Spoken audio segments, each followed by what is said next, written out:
El mensaje de esta noche ha sido titulado así: el mensaje de María. El mensaje de María.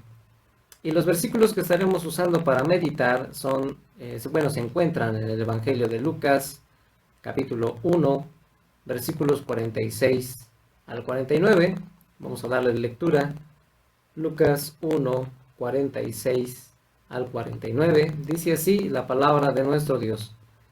Entonces María dijo: engrandece mi alma al Señor, y mi espíritu se regocija en Dios mi Salvador, porque ha mirado la bajeza de su sierva. Pues he aquí desde ahora me dirán bienaventurada todas las generaciones, porque me ha hecho grandes cosas el poderoso, santo es su nombre.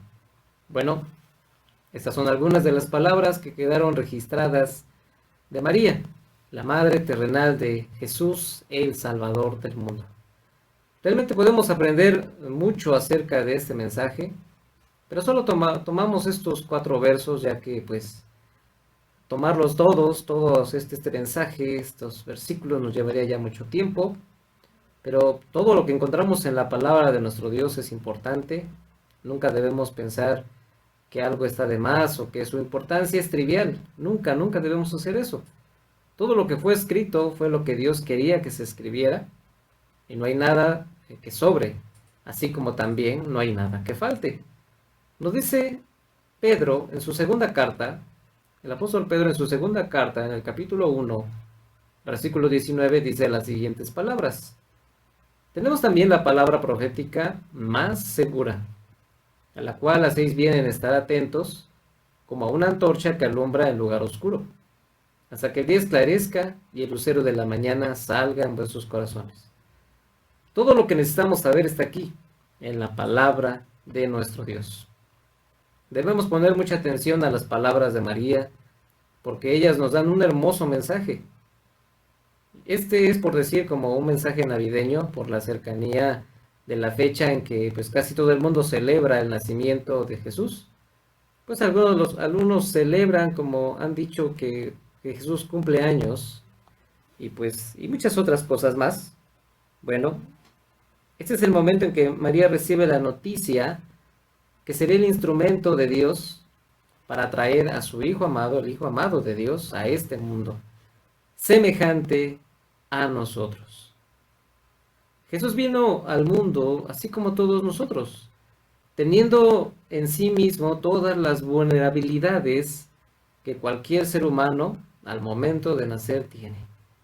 Jesús, el gran Dios, al venir, necesitó de los brazos amorosos de una madre y el calor de unos trapos que le protegieran del medio ambiente. Jesús quiso ser semejante a nosotros en todo, y nos lo dice la Escritura ahí en la carta a los Hebreos, capítulo 2, versículo 17. Hebreos 2:17 nos dice de la siguiente manera: por lo cual debía ser en todo semejante a sus hermanos, para venir a ser misericordioso y fiel sumo sacerdote en lo que a Dios se refiere, para expiar los pecados del pueblo. Dios conoce todos nuestros sufrimientos, nuestras carencias y muchas otras cosas más. Veamos lo que nos dice esta hermosa escritura, que Jesús dice que por lo cual debía ser semejante a sus hermanos en todo, para poder ser un sacerdote, un fiel sumo sacerdote, que podría tener misericordia y podría comprender en cierta manera lo que nosotros pasamos como seres humanos, nuestros temores, nuestras debilidades, porque Él fue semejante a nosotros, pero nos dice la Escritura que Él fue sin pecado. Jesús conoce bien de todo lo que nosotros padecemos, pero lo que también conoce es el efecto que el pecado hace en las personas, no porque Él lo haya practicado, sino porque vivió en este mundo contemplando con sus propios ojos lo que el pecado hace en las personas y cómo las va destruyendo. Desde los cielos, Dios miraba la condición del hombre, pero no podía aceptarlo así. Su justicia reclamaba ser ejecutada, pero en su gran amor envió a su Hijo Jesús para que por medio de él seamos salvos. Jesús caminó por esta tierra contemplando de cerca la tristeza de la humanidad perdida. En la lectura que hemos hecho, María recibe esta noticia. Ahí en el capítulo 1 de Lucas, usted puede ir leyendo desde los versículos 1 en adelante. Bueno, del 1 en adelante está la dedicatoria, pero está el anuncio del nacimiento de Jesús, versículos más adelante. Y pues realmente María fue la primera en quedar completamente sorprendida. No esperaba que tal honor se le concediera a ella. Quizás uno de sus pensamientos fue, ¿pero por qué yo? No como queriendo evadir el servicio, sino sintiéndose indigna de hacerlo. Veamos sus palabras para aprender algo de lo que dijo. Tengamos el corazón y la mente abiertas a la palabra de Dios, quien quiere que todos los hombres sean salvos. No nos cerremos, no pensemos, bueno, van a hablar cosas malas de María, no, al contrario. No pensemos cosas que puedan cerrar nuestro entendimiento sin escuchar lo que Dios quiere decirnos. Habíamos leído ahí en Lucas capítulo 1, versículo 46. Entonces María dijo, engrandece mi alma al Señor. Y mi espíritu se regocija en Dios mi Salvador. En estas sencillas palabras, en estas palabras tan simples, hay una profundidad de lo que ella, en un momento inspirada por el Espíritu Santo, alaba y canta al Señor. Vamos a ver, vamos a desglosar un poco estas frases, estos versos. Y lo primero que vamos a encontrar es que la humanidad necesita un Salvador. La humanidad necesita un Salvador. Esto es cierto. Todos necesitamos a Jesús, el Salvador, aunque no nos demos cuenta. Todo lo que el hombre puede hacer para tratar de justificarse delante de Dios no sirve de nada. Todo el que no es salvo camina sin remedio a un destino aterrador, el lago de fuego. Esto, en verdad, a muchos no les preocupa en lo absoluto, porque somos por naturaleza incrédulos. No confiamos en la palabra de Dios y no obedecemos lo que Él dice. Desde el principio, en Adán y Eva, quedó demostrado esto. Los primeros vivientes no confiaron en Dios, creyeron a la mentira de Satanás, de que Dios les prohibió comer del fruto del árbol, porque no quería compartir con ellos de su naturaleza divina. El hombre cayó en la trampa. Bien hubiera sido decir, no voy a tomar del fruto, aunque me digas, porque Dios me dijo que no lo hiciera, y yo creo lo que Él me dijo. Yo creo que lo que Él me dijo de que si lo como, voy a morir. Claro que no hubo esas palabras, sino que incurrieron en desobediencia. Y desde ese entonces hasta la fecha, el ser humano camina hacia su propia destrucción. En vida el hombre se destruye a sí mismo y a sus semejantes sin importarles nada. El pecado se extendió por todas partes como una plaga mortal. Todo quedó contaminado y maldito. A través de los años Dios ha mostrado que Él está interesado en restituir al hombre a su condición de ser santo, inocente, y pues a través de su pueblo Israel, en la historia bíblica, en el pasado, instituyó una serie de sacrificios y ceremoniales para que de alguna manera la humanidad no quedara en la oscuridad total del pecado. Por un tiempo su pueblo fue como una antorcha en medio de esa oscuridad. Dios les dio los 10 mandamientos que si los guardaban, serían diferentes. Un pueblo especial, una nación santa, diferente a las naciones que los rodeaban, con las leyes morales, sociales, económicas, agropecuarias y muchas otras cosas más. Muchas cosas que los pueblos alrededor no hacían. Dios quería mostrar cómo era la forma correcta de vivir, pero tristemente el pecado que está en cada uno de nosotros y obviamente en el pueblo de Israel llevó a que pues todos estos sacrificios fueran contaminados y los mandamientos quebrantados. Lo que nadie sabía era que pues todo esto era un medio de profetizar que Dios había reservado un sacrificio perfecto, sin igual, desde antes de la fundación del mundo. Y eso lo podemos leer en la primera carta del apóstol Pedro, su capítulo 1, versículo 19. Y nos dice de la siguiente manera, 19 y 20 de primera de Pedro, sino con la sangre preciosa de Cristo, como de un cordero sin mancha y sin contaminación, ya destinado desde antes de la fundación del mundo, pero manifestado en los posteros tiempos por amor de vosotros.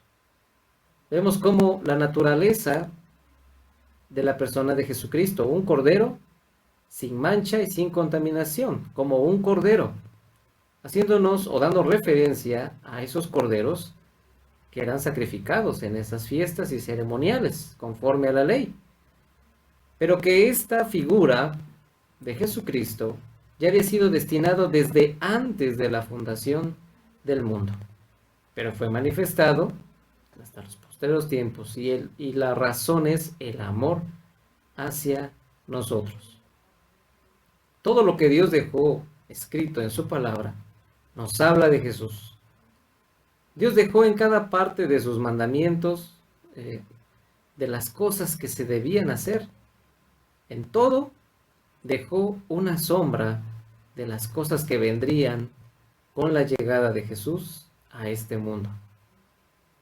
La venida de Jesús a este mundo no es más que el mensaje tan claro de que necesitamos un Salvador. Y el principal problema en nosotros nos lo dice la misma Escritura.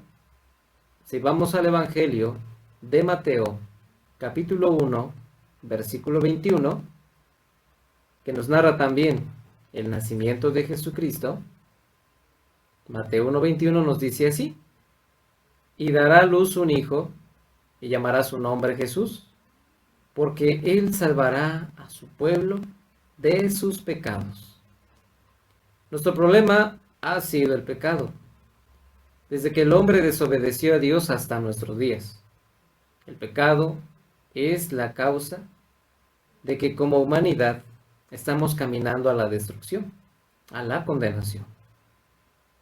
Todas nuestras acciones, aunque parezcan buenas, no lo son a los ojos de Dios, porque por causa del pecado, todo lo que hacemos está contaminado. La huella imborrable del pecado está en todo lo que hacemos. No hay manera en la que podamos cambiar esto.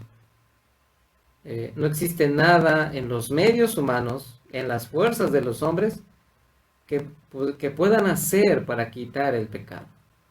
El pecado es parte de nuestra naturaleza y siempre será que, pues, por más que intentemos ser buenos, siempre nos damos cuenta de que no podemos. No importa lo que hagamos, siempre acabamos haciendo cosas malas. El pecado también ha cegado el entendimiento de la humanidad, aunado a las enseñanzas mentirosas de Satanás, que ha logrado que las personas piensen que el pecado o que los pecados no son malos. Bueno, primeramente, no llamándolos pecados, sino pues de otras formas muy variadas, enfermedades, padecimientos, comportamientos, y haciendo que las personas piensen que lo que para ellos es divertido, agradable, satisfactorio, no es malo. Ha logrado que muchos no piensen que sus vidas están alejadas de la voluntad de Dios. Añadiendo sobre todo esto, Satanás pues ha dado o ha generado religiones para que en cierta manera el hombre esté en paz con Dios. Todo ha quedado a pedir de boca para él. Y una vida llena de desenfreno y de excesos para los hombres, pues quienes están viviendo en sus placeres carnales, con la ayuda de la religión. Sus conciencias, pues aparentemente están en paz con Dios. Y esto pues lo volvemos a reiterar solamente en la apariencia. Realmente la obra de Jesús para salvarnos de nuestros pecados no fue ni ha sido fácil hasta hoy.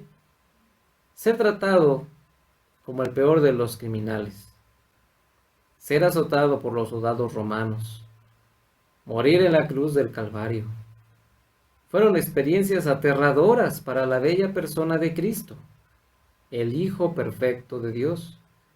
Pero con todo el amor de Dios hacia nosotros, soportó todo para alcanzar nuestra salvación. Hablar de esto es algo muy extenso. Pero la obra no acabó solamente ahí, porque en la frase Jesús murió por todos los pecadores para que sus pecados sean perdonados, pues podríamos pensar que entonces todos somos salvos, que no hay necesidad de nada y que podemos vivir como sea. Porque Jesús, pues diríamos nosotros, pues ya pagó por todo. Esto claramente es un error. Ahora, la gran obra y realmente muy grande obra es convencernos a nosotros que necesitamos un Salvador. Esta es la obra más grande y difícil. Convencer a personas que se consideran felices, realizadas, con la conciencia tranquila de que están en peligro. Esto es algo realmente, verdaderamente difícil.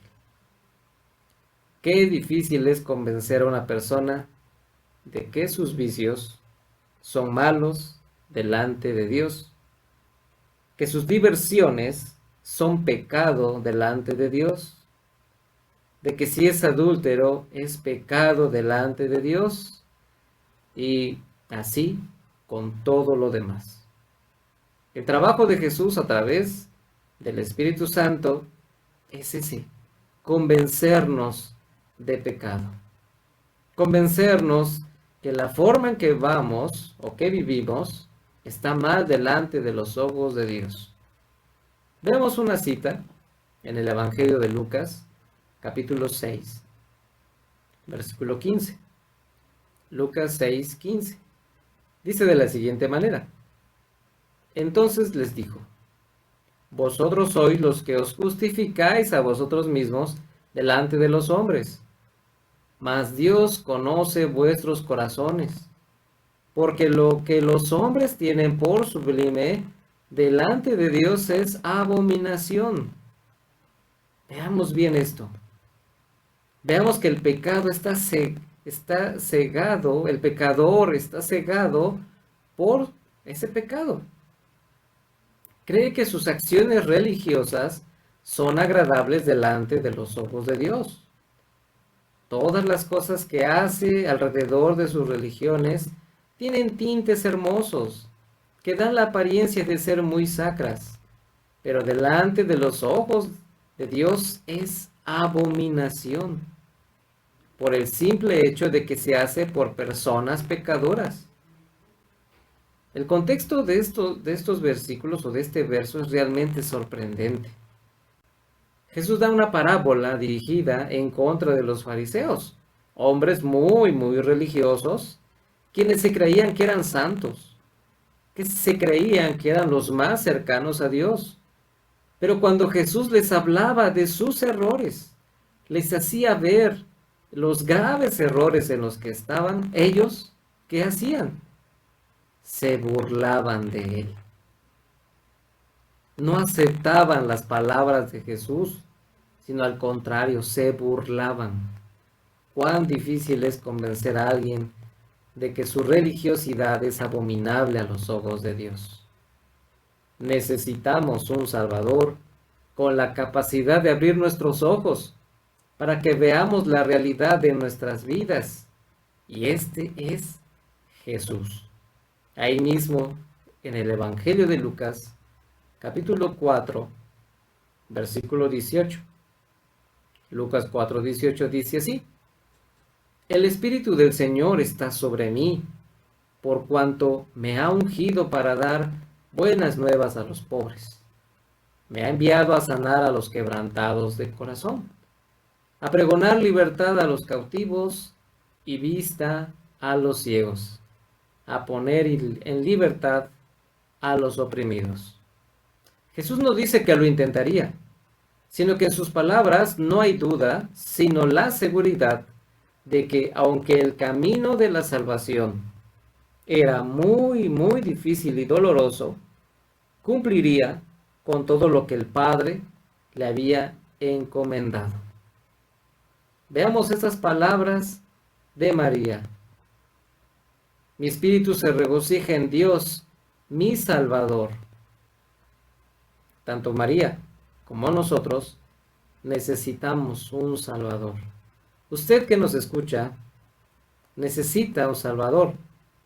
Y sabe que es lo muy, muy grave que usted no lo reconozca. Que usted piense que no lo necesita.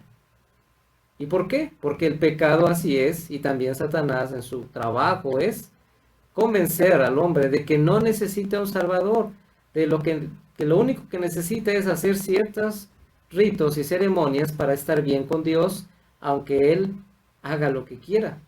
Al fin y al cabo, como se han dicho o como dicen, Dios al final nos va a perdonar a todos, pero eso es un grave error. Nos dice la Escritura, ahí volvamos a Lucas capítulo 1, versículos 46 al 49, que son los que estamos usando para meditar. Entonces María dijo: engrandece mi alma al Señor, y mi espíritu se regocija en Dios mi Salvador, porque ha mirado la bajeza de su sierva. Pues he aquí desde ahora me dirán bienaventurada todas las generaciones, porque me ha hecho grandes cosas el poderoso. Santo es su nombre. Seguimos meditando en la palabra de nuestro Dios, pues ha mirado la bajeza de su sierva.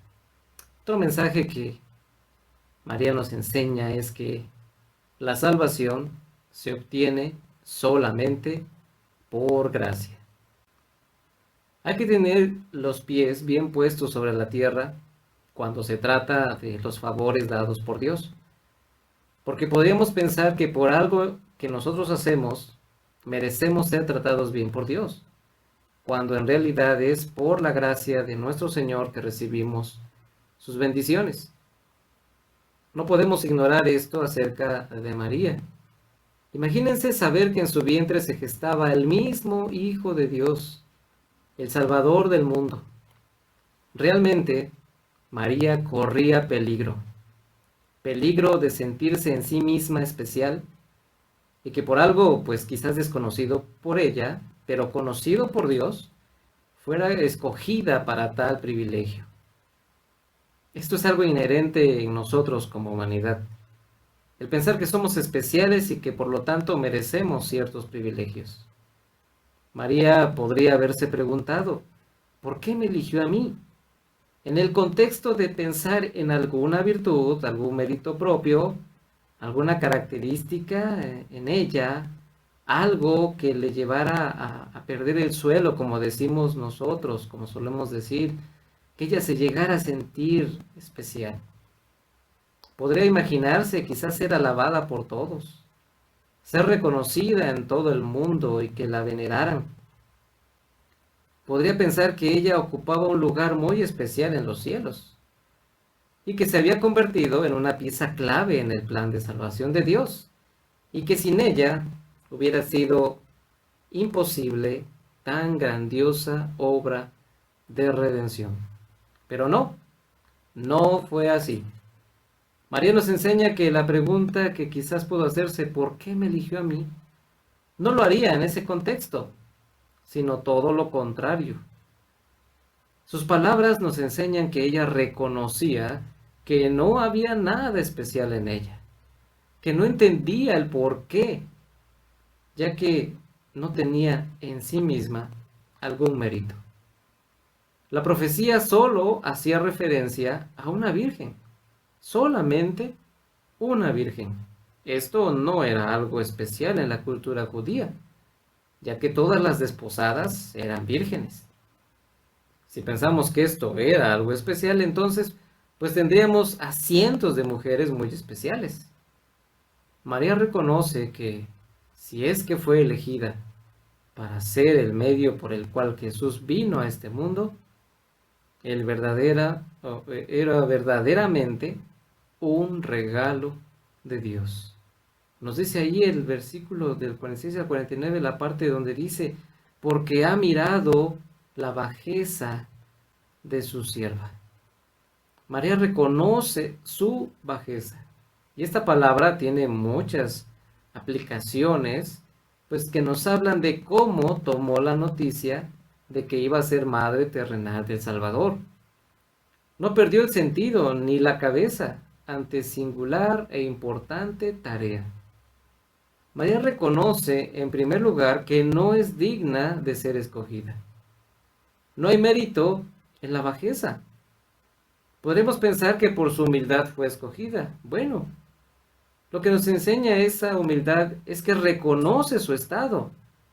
Primero, que ella necesitaba de un Salvador. Aunque sería la madre de Jesús, no pensó que por eso ya tenía la salvación ganada, pues al realizar esa obra, sino lo contrario. Esa obra le llevó a pensar directamente que no lo merecía. Y el ser que se gestaba en su vientre le llevaba a pensar en su condición espiritual, de pecadora, así como usted y yo. El ser madre del Salvador le hacía ver que el vientre que cuidaba al santo ser que crecía allí era el menos digno, era el más bajo que pudiera haber existido, porque sabía cuál era su situación espiritual. Nada había en ella, nada que fuera el motivo de ser seleccionada. María sabe que es un regalo de Dios. Si vamos ahí unos versículos atrás, en el capítulo 1 de Lucas, versículo 30, nos dice las siguientes palabras. Entonces el ángel le dijo, María, no temas, porque has hallado gracia delante de Dios. Se puede decir de María que fue obediente al llamamiento de Dios, porque no iba a ser fácil para ella quedar embarazada sin aún haber contraído nupcias con su prometido, José. Sabía del riesgo en el que estaría, porque las mujeres que cometían adulterio irremediablemente tenían y eran apedreadas. María sabía todo esto, sabía que podría morir, y sin embargo estuvo resuelta a obedecer sin importar lo que le pasara. Pero esta obediencia es después de ser elegida. No dice el verso que halló gracia delante de Dios porque ella hubiera hecho algo, no. Dios es el que sintió agrado al elegirla. No por ella, sino por Él, por Dios. El gozo, la alegría es de Dios al elegir y lo hace en su soberanía, en su autoridad suprema. Y entonces, ¿por qué eligió Dios a María? Porque Él quiso y porque le agradó hacerlo. La salvación es por gracia, porque al igual que María, toda la humanidad no tiene nada en sí misma que merezca que le salven. Solo basta ver cómo está el mundo, lleno de violencia, manifestaciones desbordadas de la maldad del hombre, de lo que sale de su corazón. Pero lo terrible es que el hombre piensa que no hay nada malo en lo que hace. Dios ha determinado que la salvación sea por gracia, porque no podría ser de otra forma. Como humanidad estamos incapacitados de ser agradables a los ojos de Dios. No podremos hacer algo que satisfaga la justicia de Dios. No tenemos los recursos que se necesitan para pagar la fianza por causa de nuestras maldades. Y la sentencia condenatoria sobre las cabezas de la humanidad, de todos nosotros, es irrevocable y definitiva. Todo está absolutamente en nuestra contra.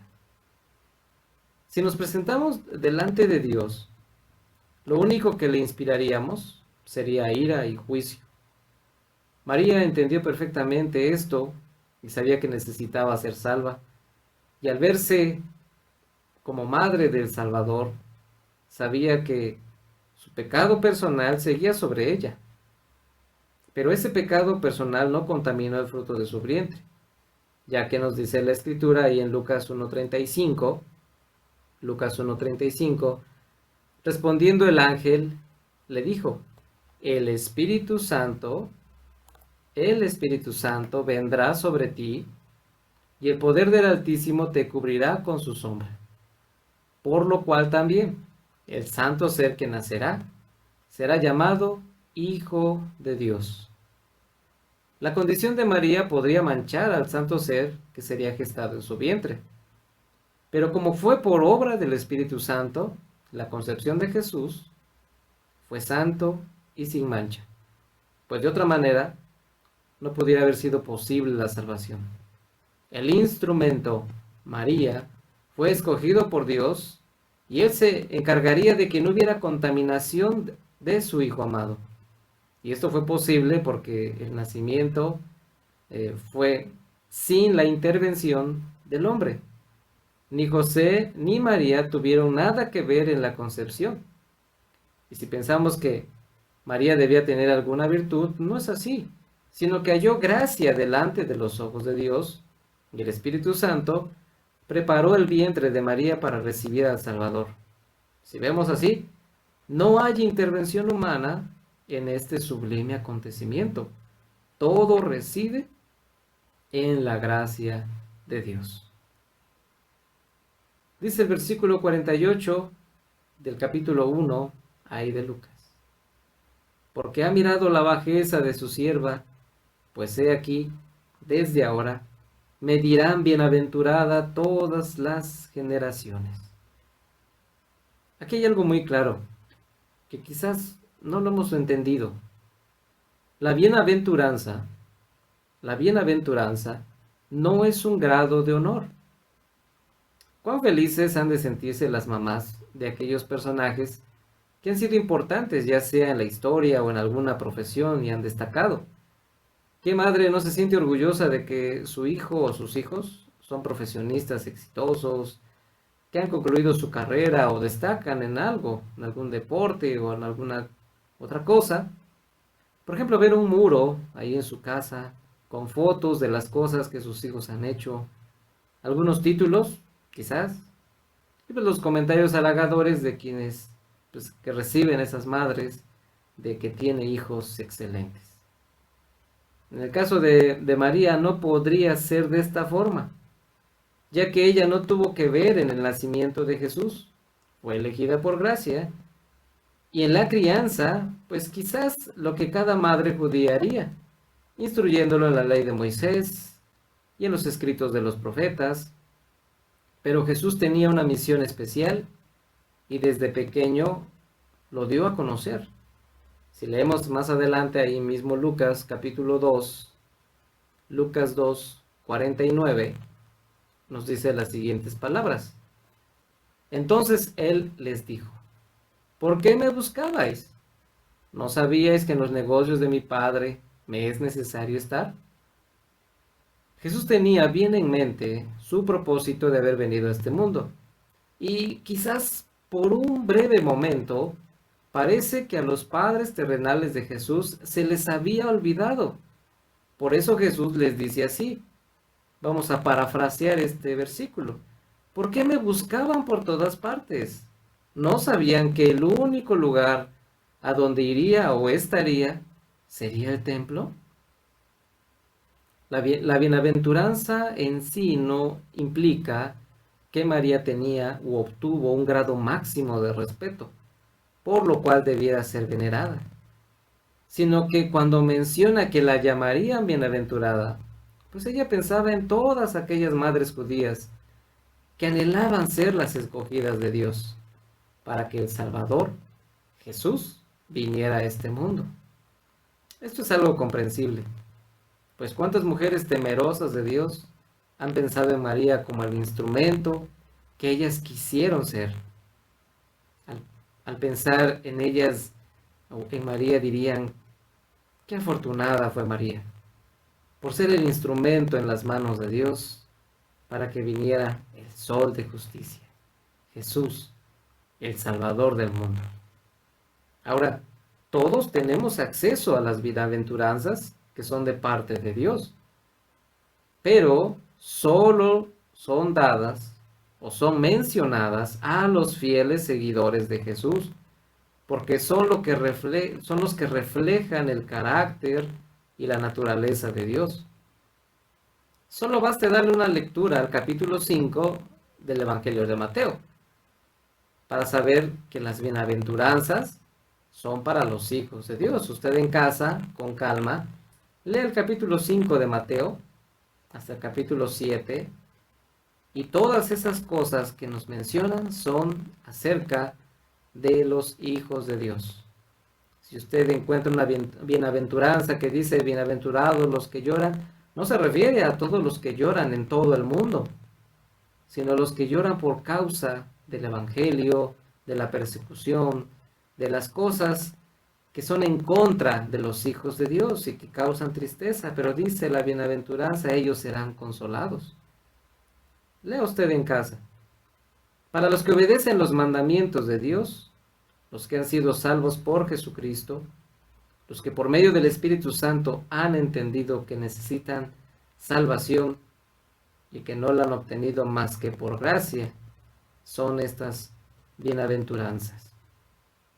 María expresa que Dios ha hecho grandes cosas en su vida.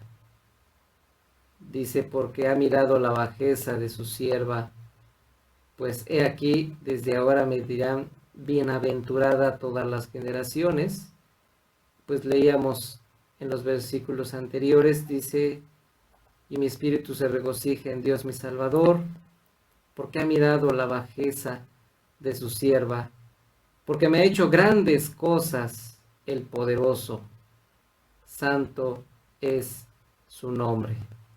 Dios hace grandes cosas en nosotros porque Él quiere hacerlo.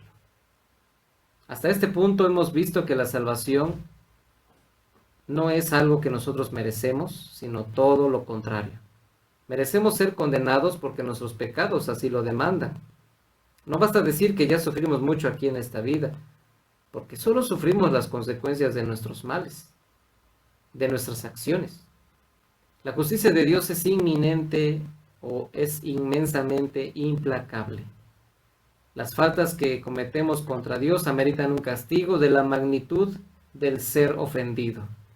Si Dios es eterno, nuestro castigo debe ser eterno. Si Dios es todopoderoso, nuestro castigo debe ser dado por la mano todopoderosa de Dios. No hay injusticia, no hay ningún sentimiento malo de parte de Dios hacia nosotros. No pensemos que Dios es malo porque nos quiere condenar y mandar al infierno. Quiere que suframos por toda la eternidad. No, esto es un grave error. Dios nos ha dado a conocer lo que el pecado nos hace a nosotros y lo que le hace a Él. A nosotros nos destruye nuestra vida, destruye todo lo que toca, la familia, las personas en su moral, en su naturaleza, en sus sentimientos y acarrea condenación eterna. A Dios le produce el dolor de ser ofendido. Cada pecado nuestro son cosas abominables al rostro de Dios. Las ofensas hacia su persona son infinitamente incomprendidas por nosotros, porque Dios es santo, perfectamente puro en todo. Por tal motivo, un insulto resulta infinitamente desagradable a los ojos del Dios eterno. Lo más grande y maravilloso que hemos escuchado es que a pesar de que la humanidad solo merecía más que ser castigada, Dios quiso mostrarse a través de su Hijo Jesús como el Dios de toda misericordia, de toda bondad y de perdón. Todo lo podemos encontrar en la palabra del Señor. Ezequiel capítulo 18, versículo 32, Ezequiel 18, 32 dice: porque no quiero la muerte del que muere, dice Jehová el Señor. Convertíos pues y viviréis. Admiremos esto. Es Dios quien dice que no quiere la muerte de los pecadores. Dios ve desde su santo templo las atrocidades de la humanidad, y lo que más desea Él es que no mueran. Segunda de Pedro 3, 9, dice así: el Señor no retarda su promesa, según algunos la tienen por tardanza, sino que es paciente para con nosotros, no queriendo que ninguno perezca, sino que todos procedan al arrepentimiento. Veamos cómo la intención de Dios es que nadie perezca. Pero en ambos versos hemos leído que implica el arrepentimiento, la conversión. El hombre no puede acceder a las bienaventuranzas de Dios si no se arrepiente y cambia su manera de vivir. Dios no puede mostrar en usted su misericordia porque usted no quiere. Dios hace grandes cosas en nosotros porque Él quiere hacerlo. Dios nos toma en sus manos como ese barro en el suelo, pisoteado, sucio e inservible. Nos limpia y como el barro nos moldea haciendo de nosotros vasos para su honra. O dicho en otras palabras, Dios transforma nuestras vidas para que puedan servirle en esta tierra, mostrando a los demás su grandioso poder a través de esas vidas transformadas por Él, a través de quienes han sido salvos por Jesús. Dios quiere hacerlo por su voluntad y su soberanía. Cuán sorprendente es ver a personas que estuvieron antes en una manera de vivir desenfrenada y ahora verlos alabando y dando testimonio de su Salvador Jesucristo. Todos los que han sido salvos por Jesús, al igual que María, engrandecen a Dios, porque no valíamos nada, no teníamos nada de valor y Él quiso salvarnos por su gracia. Dice Efesios 2, 4 y 5, pero Dios, que es rico en misericordia, por su gran amor con que nos amó, aun estando nosotros muertos en pecados, nos dio vida juntamente con Cristo, por gracia sois salvos. Dios actúa poderosamente en quienes han sido salvos por la sangre de Jesús. Si en esta noche usted que nos ha estado escuchando se cree seguidor de María, ojalá entienda el mensaje que ella quiere darnos a todos. Ella reconoció que ser madre del Salvador no le dio mérito alguno. Para ella, ser salva, necesitaba del Salvador que crecía en su vientre. María reconoció su condición pecadora y reconocía que no era digna de haber sido elegida como instrumento en las manos de Dios. María reconoció que si fue elegida por Dios, fue por pura gracia, no por alguna virtud en ella, solo por gracia. Reconoció que Dios escoge a las personas por su gracia, porque nadie merece ser elegido para salvación. Nadie tiene nada que ofrecer para ser salvo. María es bienaventurada, porque el haber sido elegida para que Jesús viniera a este mundo es el más grande de los privilegios que mujer alguna haya tenido. Claro que lo decimos a viva voz, ella es bienaventurada, afortunada mujer. No pensemos que ser bienaventurada es un título divino, sino una bendición dada por Dios, por su sujeción y obediencia, virtudes que deben tener todos los hijos de Dios. Dios hizo maravillas en la vida de María y lo hizo por su soberana voluntad. María fue ese barro en las manos del artesano celestial que la moldeó y fue ella un instrumento útil en sus manos. Si usted se dice seguidor de María, siga sus consejos. Juan 2:5 dice, su madre dijo a los que servían, haced todo lo que os dijere. Lucas 1:38 dice, entonces María dijo, he aquí la sierva del Señor, hágase conmigo conforme a tu palabra. Hemos meditado brevemente en estos versículos y solo resta decir que la palabra de Dios nos lleva a Jesucristo. La palabra de nuestro Señor nos lleva a Jesucristo. Y estas breves palabras que quedaron registradas de María también nos lleva a Jesucristo. Ella no recibió un título alguno más que ser madre terrenal de Jesús, no madre celestial, porque Jesús es eterno y ella no lo es. Jesucristo es el Salvador del mundo y todos haremos bien en confiar en Él, poner nuestra fe en Él. Pues esto ha sido todo, este breve mensaje.